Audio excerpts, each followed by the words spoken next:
these things happen fast, and yet I still find there's always time to you get one person, right? Yeah. Ideally, one person to say, everybody, slow down. And you Now, give them really clear, simple instruction, just a few words that do the job in a tone that soothes them enough to do it right. Right? That's the job. And yep. it's not easy to do it, when you're also feeling like, you just Yeah. can't let yourself be that guy. Well, that's the job of the pilot in command. They need to take a Yep. moment, control their Yep. people, because that's you're in command In theory, but you're and your also, your Yeah. first The workload is also responsibility. high right there. Yeah, you've Like, got to fly the plane.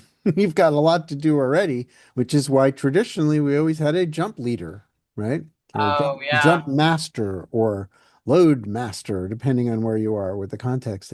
But there may not be one assigned nowadays, right? And so I think that automatically it should just simply be the spotter, or whoever was going to be at the door. But even then, it's not so clear who's the spotter in a lot of places. They're just the one that opens the door. Is that the boss? yeah. But I think this is a topic of discussion that needs to come up because you're right, Beth. Pilot is the boss, but they're not the jump master traditionally is the boss of the jumpers. right. And it's the Yeah. pilot's job to aviate, navigate, communicate. So, but if they're not in the air, they still have to do their checklist. Yeah. Yeah. Communication comes last. You Like, have a lot to do already, just those three things. The people right. are a fourth thing. Yeah. Yeah. That's way down your list, which is why I think there's usually in an aircraft emergency time for somebody to at least say, everybody stay seated or everybody's, tighten your seatbelt or whatever it Yeah. is. Yeah. Assume the roly-poly position. Yeah. That's what we should call that. You can call it the crash position, everybody gets scared, but the roly-poly position, that's cute. It might soothe them a little bit.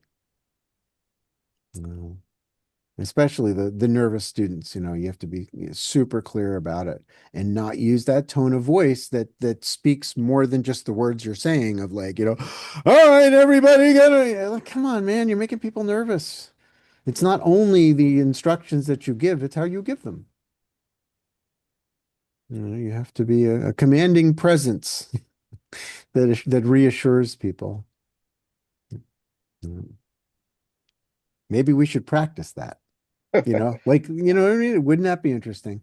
Like on the rainy day at the boogie or, at the drop zone, everybody's hanging around. All right, so let's get in the plane and let's rehearse some emergency exits.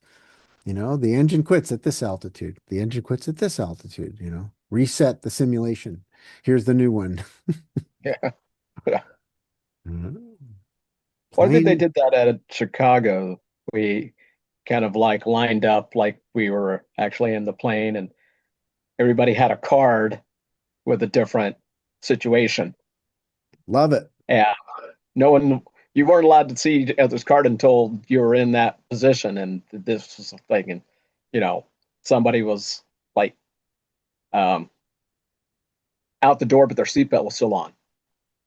Yeah, that was one of the scenarios. It's like, whoa, you know, Yeah. yeah. Yeah. Or I can't remember what other the scenarios were, but there was the things that we generally talk about but never practice. Well, I mean, It's the like, oh, the long seatbelt guy dangling from the airplane scenario we need to keep talking yeah, about that because I mean, when we yeah, did static lines, there was no question that either right there on the door frame somewhere there was a Jack the Ripper hook knife, yeah, double-sided, yeah, or behind the pilot, right? It was one of two places. And if it wasn't in one of those, some of them they'd have in the glove box, worst case scenario. But yeah. where is it in an otter? Is it there at all?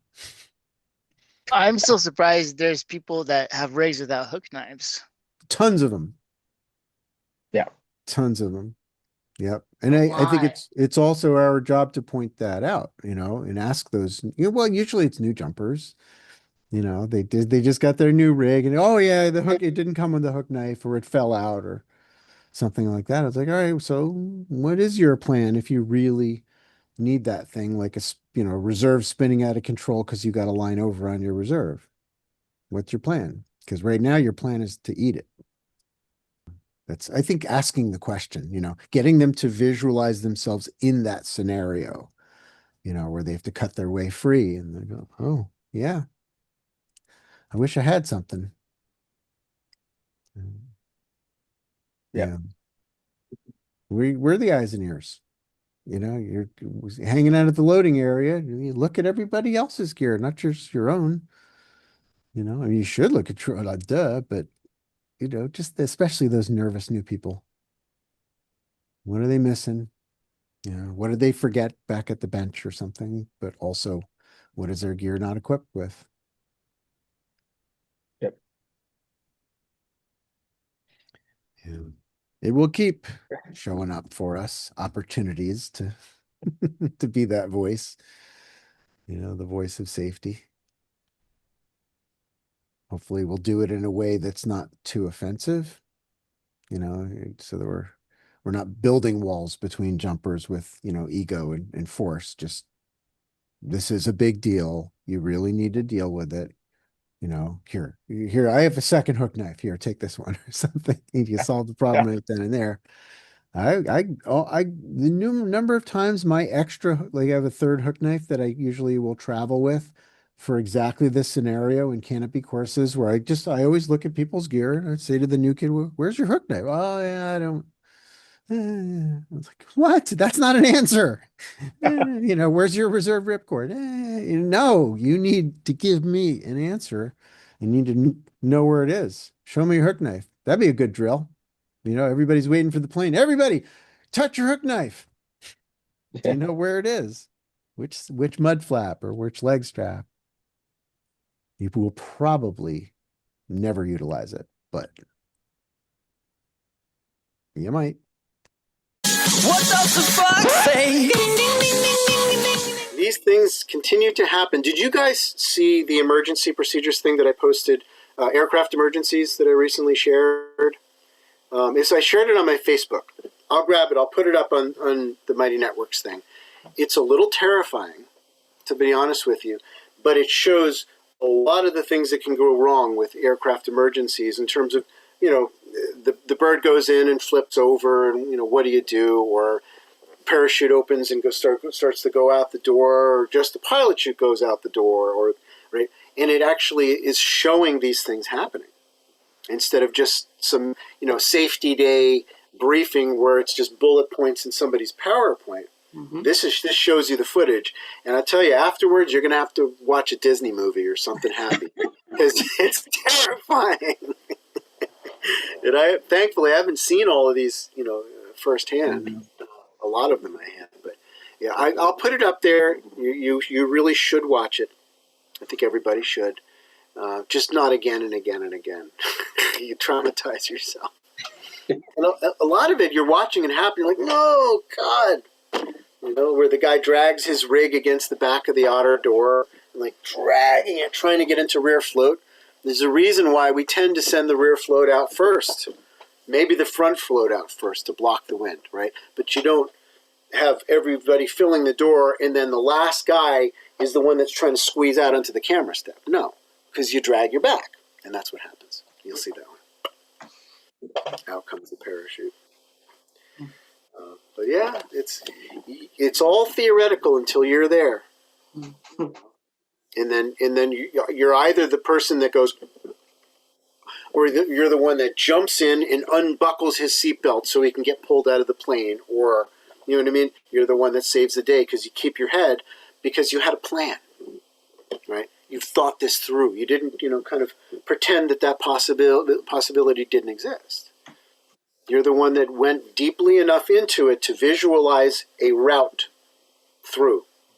And then you just spring into action and you just do it. It feels great. When you're the one that realizes the engine quit because the fuel shut off valve and the Cessna 182 got bumped, or the door starts to come open on takeoff, and you're like, no, I got that. You don't freak out because you knew that it was likely to happen sooner or later, and you were just sort of ready for it. As long as you're having fun, well, do everything. So what do you choose? Love or fear? Oh, we choose.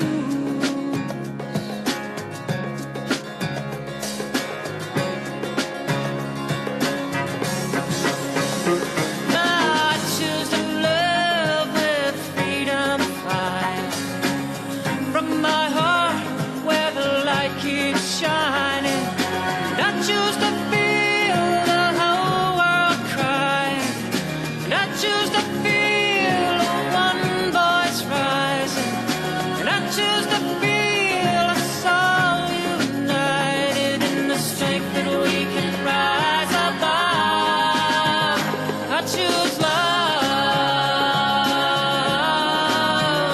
I choose love. I choose love.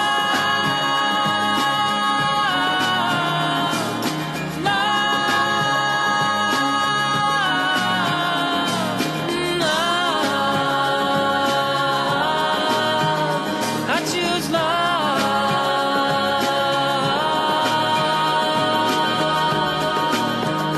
I choose love.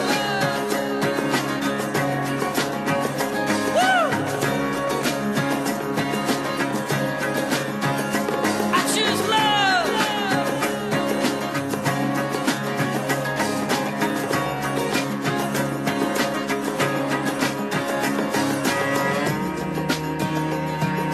Oh, I choose love.